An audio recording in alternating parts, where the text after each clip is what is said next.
arrependa-se ou seja destruído. Esta era a mensagem de Sofonias para o povo da sua época, o país de Judá. Imagine naquele momento em que Sofonias começou a profetizar. Era iminente a destruição de Jerusalém, a destruição do país de Judá pelos caldeus, pela Babilônia. E Deus agora estava dando oportunidade, através dessa palavra dura que nós vamos estudar aqui, dita pelo profeta Sofonias, para que o povo se arrependesse.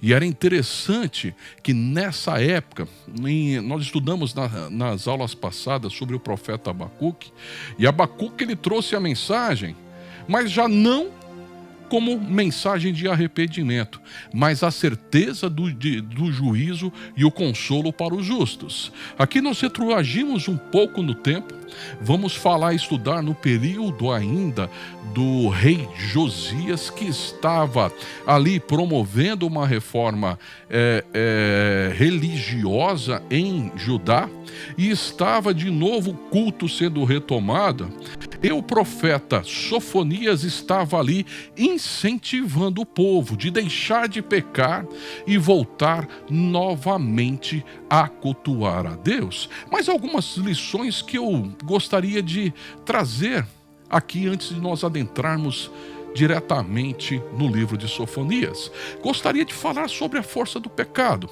Dê uma olhada. Lá no Antigo Testamento, lá no livro de Gênesis, Caim foi alertado. Olha, Caim, isso é Deus falando para Caim. Se você fizer o que é certo, será aceito. Mas se não o fizer, tome cuidado. Grave bem essa palavra. O pecado está à porta. Qual porta que Deus estava falando? A porta do seu coração. E quando nós falamos coração, a Bíblia se refere ao íntimo do nosso ser. Ali onde estão sendo tomadas decisões, as principais motivações para fazer algo. Na verdade, é o nosso ser na totalidade, onde ninguém conhece a não ser Deus, somente você e Deus conhece. Então, quando fala que o pecado está à porta, porque ele está ali mostrando o nosso desejo. E aí vem a nossa decisão. E olha só o que Deus vai dizendo para Caim. Olha, o pecado está à porta, à sua espera. Sabe o que ele deseja fazer? Controlá-lo. Em outra palavra, poderia dizer, ele quer te escravizar. Veja o que Deus vai dizendo. Mas é você quem deve dominá-lo. E não o inverso. O pecado dominar você. Então, neste sentido, essa expressão de Deus para Caim é aplicado para mim e para você, ou seja, para todo e qualquer ser humano. A decisão de obedecer ou de desobedecer, de pecar ou errar o alvo, é uma decisão sua, é uma decisão minha. É particular. Mas o que eu quero dizer com isso? Veja, o pecado nos deseja. Ele quer nos escravizar, quer controlar, a fim de nos destruir. E olha que o pecado, ele não vai apresentar com as consequências e nem se vai mostrar assim nesse sentido de escravizar e controlar. Porque ele é um inimigo enganoso, sedutor e poderoso no sentido de nos dominar. Então, como dominamos o pecado? A Bíblia responde muito fortemente. É através da obediência à vontade de Deus, à sua palavra e aos seus caminhos. Ou seja, um viver de acordo com a sua vontade, de acordo com a vontade preceptiva de Deus, ou a vontade de preceitos, que é expressa através da sua palavra, que é a nossa única regra de fé e de conduta. Conduta quer dizer o quê? O que nós fazemos no dia a dia.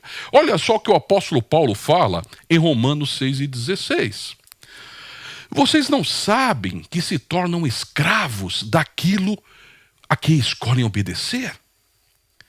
Podem ser escravos do pecado, que conduz à morte, ou podem escolher obedecer a Deus, que conduz à vida. De quem que você quer ser escravo? Então, esta decisão é tomada diariamente em nossas ações, que é, justamente como eu falei, a nossa conduta. Mas há algo importante aqui, quando nós entregamos a nossa vida a Deus. A graça de Deus nos envolve. E veja, a graça não só nos salva e perdoa, como também ela nos fortalece para obedecer à verdade. Porque muitas vezes nós sentimos pesado no sentido de tentar cumprir a palavra de Deus. Mas a graça nos aperfeiçoa. Então nós entramos com a vontade e a graça nos fortalece, nos ajuda, nos anima a dizer não ao pecado, dizer não à tentação, aquilo que está à porta do nosso coração, tentando dizer, faça isso que vai ser tudo bom. Mas nós sabemos quais são as consequências que o pecado pode trazer para nós. Veja, 2 Pedro, no capítulo 1, verso 2 e 3, diz o seguinte, que vocês tenham cada vez, olha o quê? Graça e paz à medida que cresce no conhecimento de Deus e de Jesus, o nosso Senhor. Ou seja, a graça é uma força que nos vai trazendo paz e, ao mesmo tempo, vai nos privilegiando e nos auxiliando no crescimento do conhecimento de Deus e de Jesus. E esse conhecimento não é só um conhecimento teórico, aquilo que nós chamamos de gnose. Ele é mais do que isso. No grego é o epignose. Esse termo epi trata de relação. Então, epignose é um conhecimento relacional, ou seja, quanto mais você se relaciona, mais você conhece a Deus, mais você confia nele e mais a graça é manifesta na sua vida.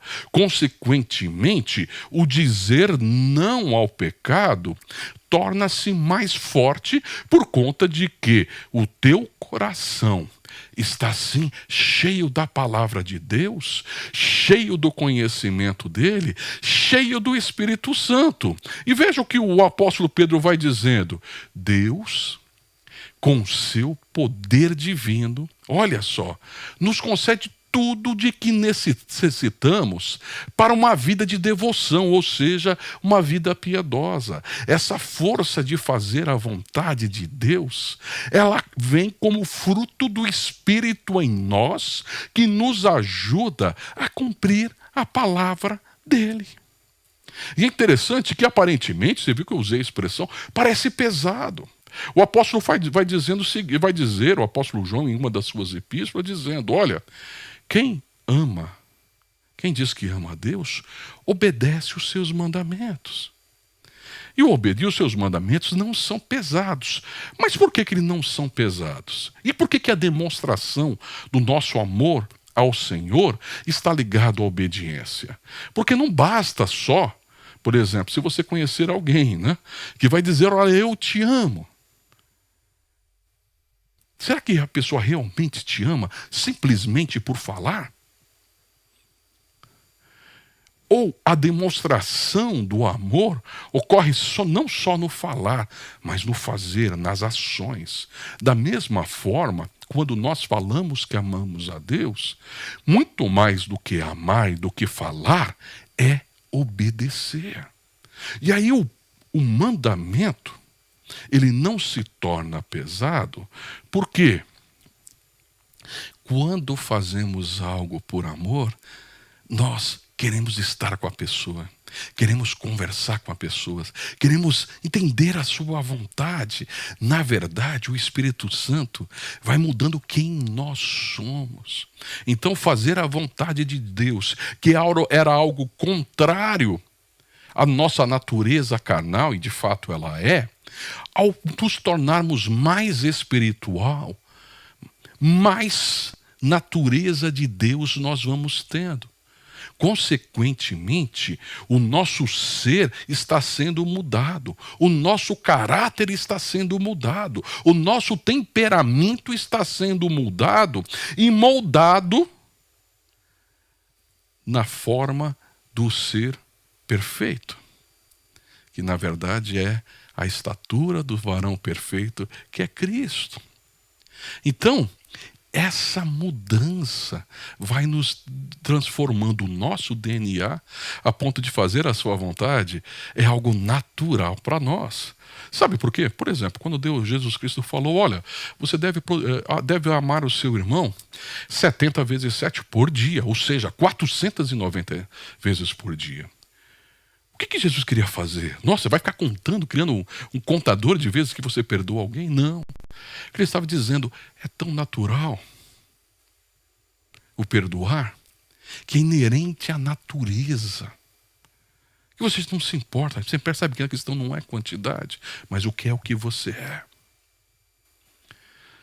Então, Deus, com seu poder divino, vai dando essa graça, esse poder, de que necessitamos para uma vida de devoção, pelo conhecimento completo daquele que nos chamou para si por meio de sua glória e excelência. Mas é um pouquinho que você vai entender por que eu estou começando assim, para nós chegarmos no contexto de Sofonias. Veja, se é tudo isso, nós temos força, se temos a graça, então por que muitos crentes não têm sucesso em dominar o pecado? Pode ser o teu caso, pode ser o meu caso, pode ser de várias pessoas. Por que então não tem sucesso em dominar o pecado? Deus dá a cada um de nós, e nós vimos isso lá, na expressão de Deus para Caim, a capacidade de escolher. E ele não irá passar por cima das nossas escolhas, razão pela qual cada um responderá de acordo com as intenções e com a sua atitude. Então, qualquer cristão,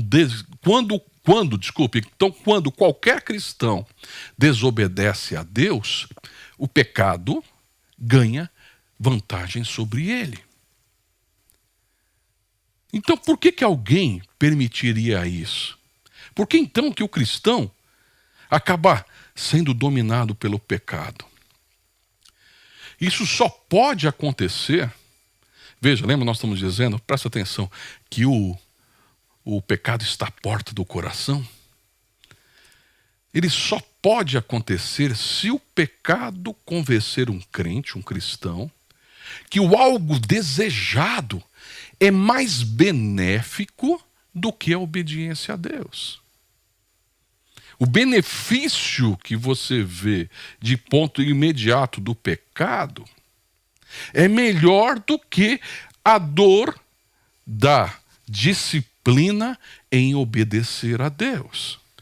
Então nós aprendemos, e eu gosto de usar essa expressão, com duas lições específicas. A lição da sabedoria, ou então da consequência. Sabedoria é o que nós estamos estudando. Quando você estuda a Bíblia, nós vemos a vida de vários profetas, vários patriarcas, várias pessoas que estão nos mostrando como devemos agir ou como não devemos agir. E a palavra também de Deus é direta, mostrando, olha, não siga por esse caminho. Esse caminho é de morte. Então, quando eu olho e obedeço e vejo, olha, a pessoa errou que não vou fazer isso. Então, eu estou evitando a consequência. Porque nós temos duas dores que ocorrem também. A dor da disciplina, que é justamente dizer não ao prazer ou usufruir de algo errado naquele momento e dizer não, ou então a dor do arrependimento. O que você prefere? E é isso que nós estamos, por isso que estudamos a palavra de Deus. Por isso que temos que estudar diariamente ela. Justamente para que ela sirva como lâmpada para os meus pés e luz para os meus caminhos, mostrando aonde eu estou e para onde eu devo ir. Para que não ocorra aqui, porque se eu me engodo e entendo que o pecado será mais benéfico do que a obediência a Deus, então eu fui enganado. E a realidade é que quando alguém conhece a verdade, também conhece a vontade de Deus. Conhece o que Deus tem falado. E se, mesmo assim, despreza e não obedece a Deus, pratica, sabe o quê? A idolatria. Mas o que tem a ver? Vamos ver. Os ídolos atuais podem ser, veja, sua própria vontade, a sua agenda cheia, que não dá tempo para fazer nada, muito menos de ter um devocional, de um tempo com Deus, um tempo de oração, um tempo de conversa com o seu Criador. Os seus desejos, anseios, quem sabe aqueles mais íntimos que estão lá. Pode ser o seu emprego, sua posição, ou então o seu relacionamento, dinheiro, fama. Então são coisas que são colocadas acima de Deus. E aquilo que nós colocamos acima, à frente de Deus, que toma a primazia do lugar dele, é conhecido como um ídolo. Então, a idolatria é, nesse sentido, a desobediência consciente à vontade de Deus. E aí alguns vão dizer que o pecado justamente é o quê? É errar o alvo. Ou seja, o alvo da vontade de Deus é algo diferente. Por exemplo, não vou mentir, porque mentir é pecado. Então, quando eu minto, eu não estou entronizado na vontade de Deus. Então eu erro o alvo.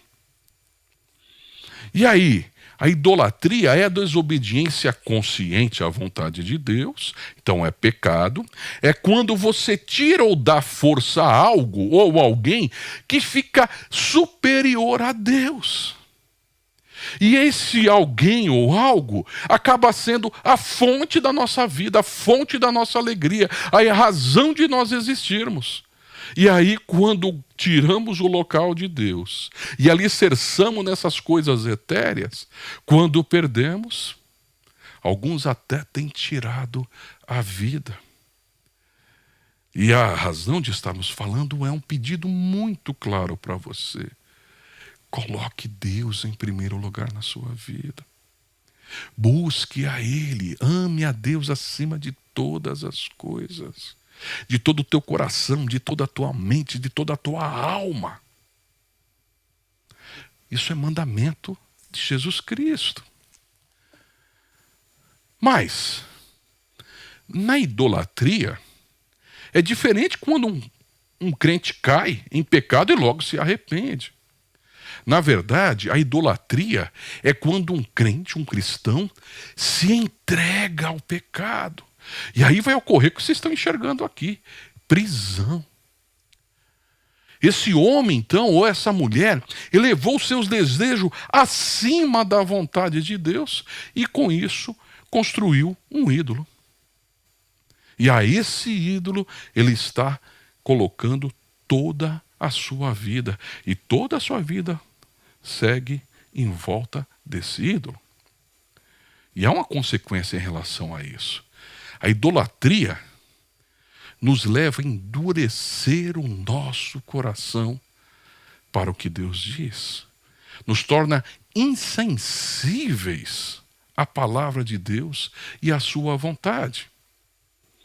O pecado não é óbvio. E quando ele se mostra, dizendo, olha, eu vou te escravizar. E tem algumas pessoas que são escravizadas pelos vícios, pela pornografia, pelo sexo e pelo dinheiro. E assim nós vamos somando várias coisas que vão escravizando as pessoas.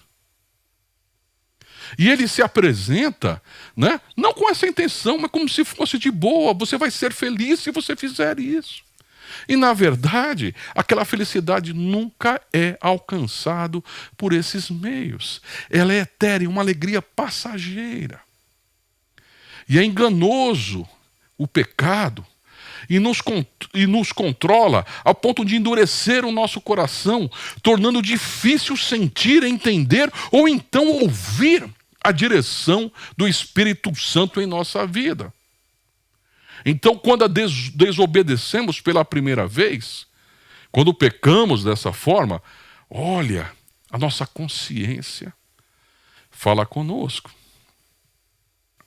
Geralmente não é uma voz, mas um sentimento desconfortável. Fiz algo errado, algo que não serve para Deus.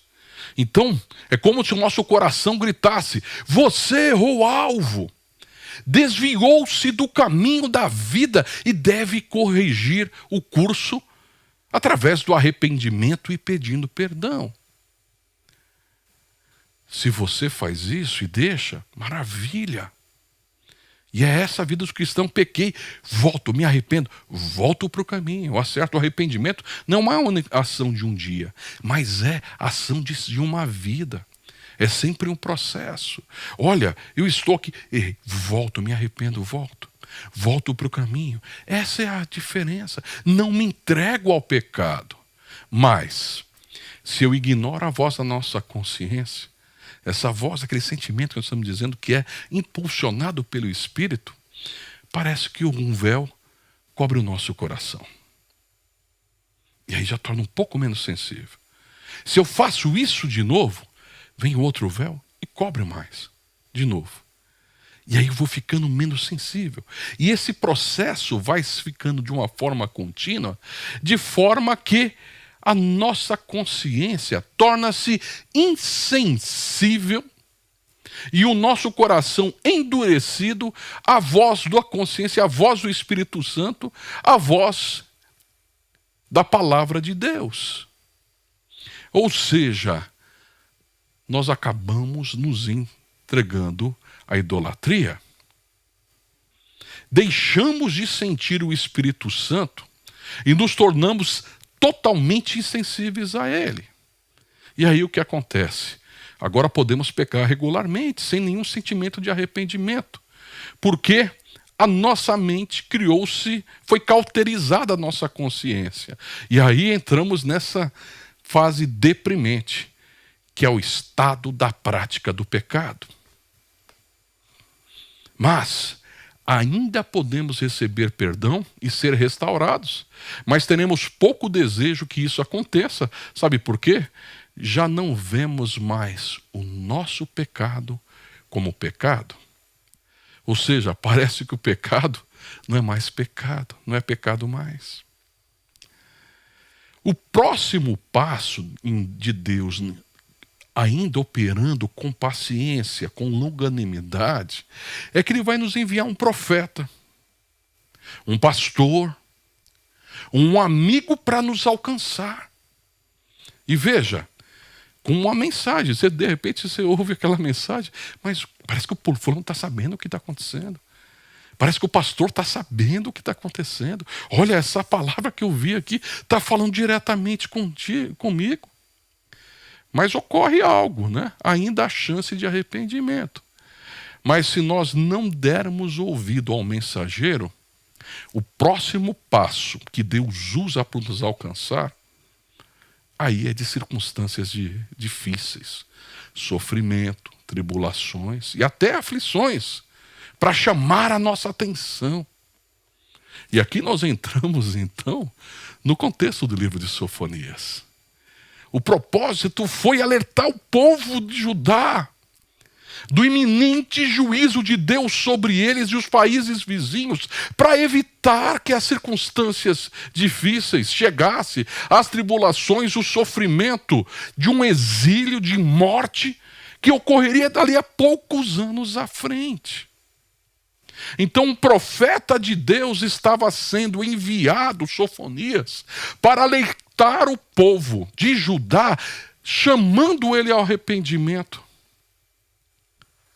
para que evitasse as consequências do pecado. E aí também essas circunstâncias de vida difíceis que poderiam vir, e vieram realmente, para que eles voltassem para Deus. Então a pergunta para você é: hoje é tempo do arrependimento.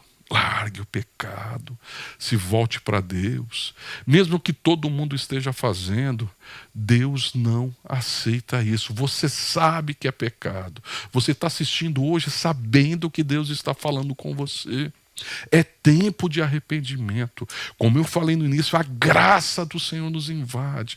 Ela nos dá força para vencer. Mas é necessário que eu me arrependa, que eu confesse e me coloque não na mão do pecado, mas na mão de Deus. E aí, você já mandou a sua participação hoje? Você já disse ali pelo Facebook, ou pelo YouTube, ou pelo WhatsApp, no 41 98762 7516, dizendo de onde você está assistindo. Também sua dúvida com relação a esse assunto. Você vê que eu trabalhei um pouco pesado aqui, bastante profundo com relação à influência do pecado na nossa vida. Como é que você enxerga isso? Percebe que aos pouquinhos, né, de uma forma você pode entrar num momento que vai levar você a ter insensibilidade. E este era a questão do que estava acontecendo com o povo de Judá. Mande a sua participação, mande seu pedido de oração. Daqui um pouco, seja pelo Facebook, YouTube ou Instagram, ou também pelo WhatsApp, eu estarei aí no finalzinho lendo as participações e também orando por vocês. Mas vamos lá, então. O livro de Sofonias, né, foi escrito, obviamente, pelo Sofonias, que significa o Senhor esconde. Ele era de linhagem real, ele era descendente, né, de um dos reis de Judá. Foi escrito entre 635 e 625, 625 antes de Cristo, né, durante o reinado do rei Josias. Depois nós vamos ver isso um pouquinho com mais de detalhe. O propósito desse livro foi alertar, nós já falamos isso aqui muito forte, o povo de Judá do iminente juízo de Deus sobre ele e seus vizinhos. Lembra, essa mensagem é para nós aqui dizendo: cuidado, atenção, olhe, desperte, o juízo de Deus está à frente, ele virá. A ênfase, então, é a destruição do vindouro, olha o nome, Dia do Senhor. Ele seria devastador para Judá e também para os países vizinhos. Mas Deus estava oferecendo perdão e purificação aos que se arrependerem. A oportunidade estava aberta. E é interessante que essa profecia, ela vai mostrar o dia do Senhor vindo como para aquele povo quando foram invadidos, Judá foi invadido pela Babilônia e depois eles foram exilados. Mas também projeta para o dia do juízo final, o dia da ira. Então, esta palavra tem tudo a ver com nossos dias. Veja, quando Sofonias começou a profetizar, foi no período de Josias. Interessante que antes de Josias, o seu avô Manassés, ele reinou por próximo de 50 anos em Judá. E olha que foi um dos piores reis de Judá. Ele reintroduziu a idolatria, sacrificou seu próprio filho. Foi um período de corrupção e violência e paganismo, até que Manassés foi levado cativo para um desses países. E lá ele clamou a Deus e voltou convertido. Porém, o desastre que ele havia criado com a sua idolatria ficou arraigado na sociedade naquele país de Judá.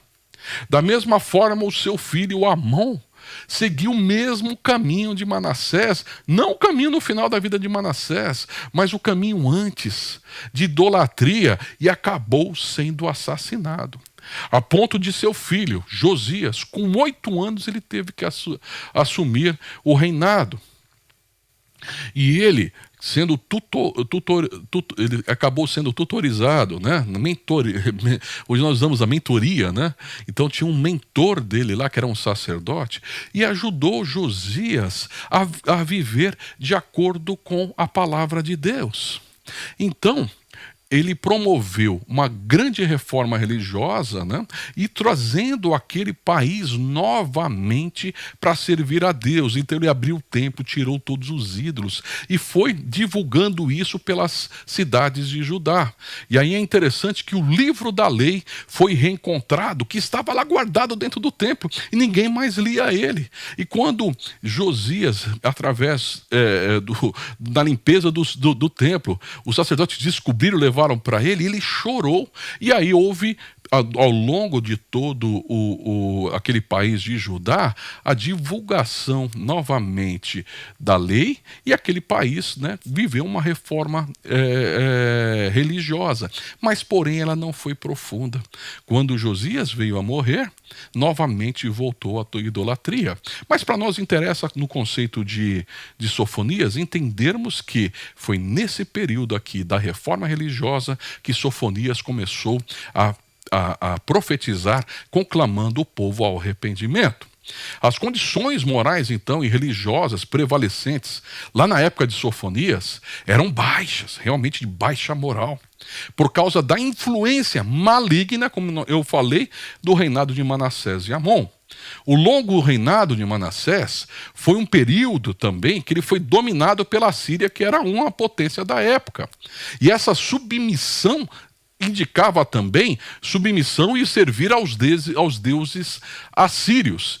Especialmente, a gente vai ver aqui, né, aos corpos celestes, a sol, a estrela, esse tipo de coisa. E isso também acontecia lá em Judá. Na verdade, houve o que nós chamamos de sincretismo religioso. Eles adoravam a Deus, mas adoravam os astros, adoravam a Baal, e inclusive esse deus cananeu aqui chamado, amonita, desculpa, Moloque, que era o deus onde as pessoas sacrificavam os seus filhos. Manassés, esse rei que era avô de Josias, havia sacrificado vários filhos dele a esse deus Moloque, né? E é interessante, eu trouxe essa imagem para os irmãos entenderem. Veja, esse aqui é o deus Moloque. Essa estátua era feita de bronze. Então eles colocavam debaixo, tá vendo aqui? Aqui temos uma fogueira ali, um fogo, né?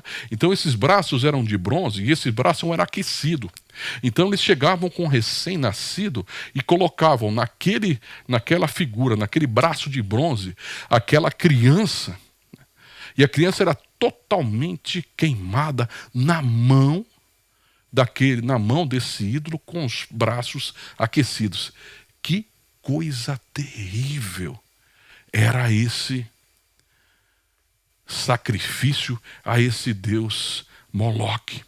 Algo que realmente repugnante, esse sacrifício de criança. Aí você vê a severidade, porque Deus estava cobrando do seu povo, que estava adorando e sacrificando os filhos a esse ser.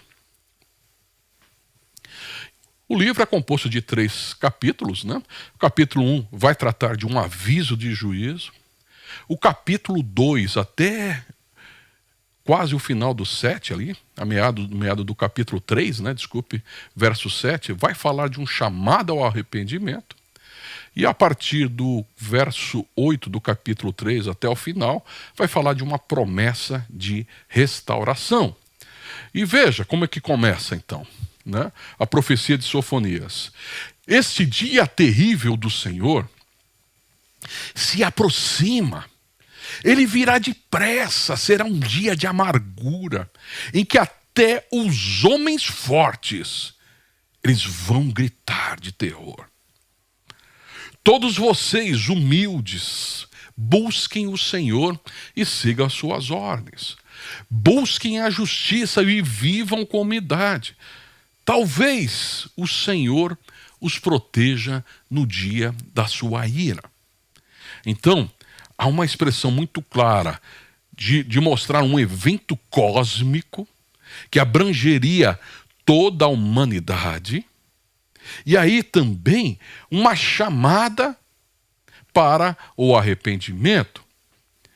Pois o Senhor, o seu Deus, está em seu meio. Ele é um Salvador poderoso. E olha, ele se agradará de vocês com exultação e acalmará todos os seus medos com amor, e ele se alegrará em vocês desde que vocês se entreguem a ele. Esses versículos são os versículos chaves do livro de Sofonias. Então, um chamado ao arrependimento, dizendo o aviso da tragédia, um chamado ao arrependimento e, por último, uma mensagem de esperança. E esse aqui é interessante, que ele faz lembrar de um hino que tem de muitos anos atrás, né, dizendo: Senhor Deus está no meio de ti, Senhor Deus te salva, sobre ti se elevará, ele com amor te visitará e descerá sobre ti a alegria, né? É a alegria, né? Quem conhece sabe do que eu estou recitando aí. Eu não sou um bom cantor, mas muito famoso, de muito tempo atrás, é até antigo esse corinho, né? Mas foi derivado justamente desse versículo, né? A principal aplicação desse livro é: no juízo vindouro, Deus há de julgar todos os moradores da terra, de acordo, olha só, com as obras de cada um. Então, cada um vai ser responsável pelo que fez de bom e de mal. Examine-se constantemente, buscando a humildade e o arrependimento, a fim de estar preparado para o dia do Senhor. Então vamos lá. Destruirei todas as coisas sobre a face da terra, diz o Senhor. Destruirei tanto pessoas como animais. Destruirei as aves do céu e os peixes do mar. Reduzirei os perversos a monte de escombros e exterminarei a humanidade da face da terra, diz o Senhor. Veja o começo da profecia de Sofonias, afirmando pesadamente, como palavra de Deus, e palavra de Deus que ela é, que ele vai destruir todas as coisas. Então percebe que aqui, como eu falei, está projetando nessa visão apocalíptica tanto o juízo iminente que ocorreu com a nação de Judá pela Babilônia, como também projeta o dia do juízo final, lá na frente, quando Deus vai estar punindo todos. A gente já estuda isso, eu estou até dando uma aula disso em Apocalipse, né, no domingo de manhã. Se você quiser assistir, eu vou estar falando sobre isso lá na abertura do 6º selo. Lá você pode acompanhar isso, né, procurando lá pelo YouTube Educação Cristã PIB Curitiba. Lá você vai conseguir assistir todo domingo a partir das 9 horas da manhã. Mas seguindo, Sofonias iniciou então sua mensagem com severidade. Você percebe isso, né? Destacando que a ira do Senhor vai consumir tudo sobre a face da terra. Então essa visitação divina não era algo que só aconteceria em Judá. Vai ser mundial. E abrangendo não só o homem, mas todas as criaturas vivas, animais, aves e peixes. Assim como no passado o dilúvio foi universal, esse julgamento também seria tão terrível quanto o dilúvio. A diferença é que Deus já havia prometido: nunca mais vou fazer isso com água. A gente sabe disso, né? Tanto é que temos lá, como diz a Bíblia, o arco-íris como um pacto, uma aliança de que Deus nunca mais faria dessa forma. Mas agora vai ser como fogo, um fogo abrasador. E é interessante disso que a ordem da destruição, ali a sequência, é o inverso da ordem que aparece lá na narrativa da criação. Primeiro foi o homem, depois os animais, os pássaros e os peixes são designados como objetos do juízo consumidor de Deus. Então, homem, animais, pássaro e peixes. Originalmente, Deus fez o que? Criou os peixes, os pássaros, os animais e o homem. Então Sofonias profetizou que Deus acabaria com toda a criação, sabe como agora? Na ordem inversa em que ele criou. Interessante esses detalhes, como nós vamos chegando na palavra de Deus. Mas o que acontecerá então no dia do Senhor? Veja, esse dia terrível do Senhor se aproxima. Ele virá depressa. Será um dia de amargura, em que até os homens fortes gritarão.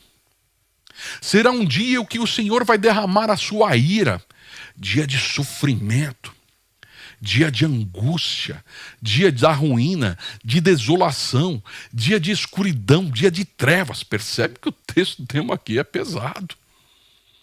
Então, tanto é que esse livro também é conhecido, né, que ele anuncia, dos primeiros que anuncia o dia do Senhor, o dia dessa ira do Senhor, em que o momento vai chegar e que Deus vai dizer, basta. E aí ele vem com juízo. E ele vai dizendo, olha só como ele vai desenhando o dia. Dia de nuvens sombrias e densas. Dia de toque de trombetas. Dia de gritos de batalhas. Vão cair as cidades cercadas por muros. A segurança que existia não vai existir. As fortalezas mais poderosas, todas ruirão. E naquela visão, como eu havia dito, tanto para Babilônia invadindo Jerusalém, e isso aconteceu de forma terrível. Milhares foram mortos. Outros tantos foram levados como cativos para a Babilônia. Aquela cidade que era cercada por muros, todas caíram. E é isso que está sendo projetado também na frente, quando a humanidade vai ter que se encontrar com Deus irado. Com Deus que não admite mais o pecado e que o tempo da graça terminou. Quais as características desse dia? Será amargo, um dia de angústia, será dia de indignação. Os homens andarão como cegos porque pecaram contra o Senhor. O Apocalipse vai dizer que os homens vão clamar, olha, os montes caiam sobre mim. Caiam, vão se esconder em cavernas, tentando se esconder de Deus e não vão conseguir. O sangue se derramará como pó. O fogo do zelo do Senhor vai consumir a terra. Dia de trombetas e batalhas contra as cidades fortes e a torre de vigia. Deus trará destruição total e repentina sobre todos os moradores da terra. Mas, viu que nós estamos falando aí de um contexto bem amplo, bem universal. Mas será que Deus não estaria falando diretamente agora com Judá? Estava sim falando. E olha o que ele diz através de Sofonias. Eu esmagarei Judá e Jerusalém com meu punho. E vou eliminar até o último vestígio do culto a Baal. Interessante que Deus já vai mostrando a idolatria que estava acontecendo ali em Jerusalém. Judá não teria então imunidade. Ou seja, de uma forma geral, Deus tem compromisso com aquele que tem compromisso com ele. Os judeus se iludiam com a ideia de que o dia do Senhor seria só para os outros, e para Judá seria um livramento. Porque Deus iria destruir todos os seus inimigos. Mas Deus, como eu disse, né? Se a vida de Judá, daquele país, estava ligada ao pecado, como então eles imaginavam que Deus iria os proteger? Lembra que nós falamos do amor e obediência que andam juntos? O juízo do dia do Senhor viria não contra os inimigos do povo de Deus, mas contra os inimigos do Senhor. Percebe a diferença? Então, se Judá agia como inimigo do Senhor, ele seria julgado por isso. E isso aconteceu um pouco lá na frente, anos à frente, quando a Babilônia, né, Nabucodonosor, invadiu a cidade de Judá. E olha a razão por que estava acontecendo tudo isso. Acabarei com os sacerdotes idólatras, de modo que todos se esquecerão deles, pois eles sobem, olha, os sacerdotes, a seus terraços, e se curvam para as estrelas e os astros. Juram pelo nome do Senhor, mas também adoram a Moloque. Lembra aquele que eu falei para você, aquele deus lá, Amonita, em que ele sacrificava os filhos? É esse tal do Moloque. Então Deus está dizendo, olha, os sacerdotes que misturam tudo, vão jurar, servem como nome, usando o nome do Senhor, mas também adoram outros deuses. E ainda, olha o que Deus vai dizendo: castigarei os líderes e os príncipes de Judá, e todos os que seguem esses costumes estrangeiros das outras nações, que eles deveriam ter destruídos para que não fossem contaminados com esse tipo de coisa, com esse tipo de idolatria. Sim, castigarei os que participam de cultos idólatras e enche a casa de seus senhores de violência e engano. Então, por que o dia do Senhor será tão terrível? Pela idolatria, isso está lá em Sofonias, no capítulo 1, verso 4 ao 6. Por culto ao Baal, adoração a astros, adoração a Moloque. E a consequência, nós vimos, é quando você coloca ídolos, é desobedecer a Deus. E pior, perderam a sensibilidade espiritual. Matavam os profetas que traziam esta mensagem. Não aceitavam correção. Já no capítulo 13 vai dizer que eles eram rebeldes. Os seus líderes, nós vimos ali, eram corrompidos. E o seu sistema religioso era sincrético, uma mistura que Deus abominava. E aí, quem sabe os judeus olhavam e falavam, mas e as demais nações que fazem isso?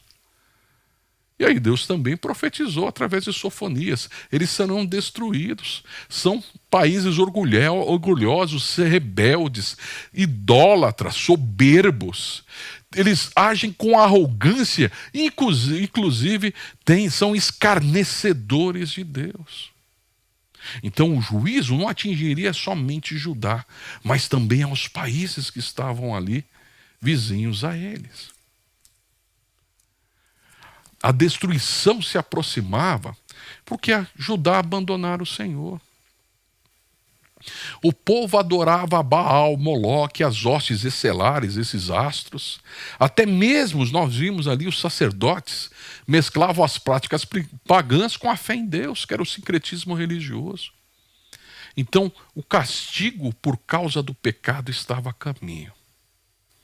Para escapar do juízo de Deus, isso fala para nós aqui agora, devemos ouvi-lo, admitir a sua correção, confiar em Deus e buscar a direção para a nossa vida, pedir misericórdia, nos dizer que eu me arrependo, aceitarmos a correção do Senhor para escaparmos da condenação, e esta é eterna. E aí olha aqui, para nós encerrarmos a aula hoje, na semana que vem, nós continuaremos o livro de Sofonias. Olha o que ele diz: reúna-se, ajunte-se, ó nação desavergonhada, reúna-se antes que comece os julgamentos, antes que o tempo passe como palha levada pelo vento. Tome uma providência agora, antes que caia a terrível fúria do Senhor e comece o dia da ira do Senhor. Todos vocês, humildes, busquem o Senhor e sigam as suas ordens. Busquem a justiça e vivam com humildade. Talvez o Senhor proteja vocês de sua ira.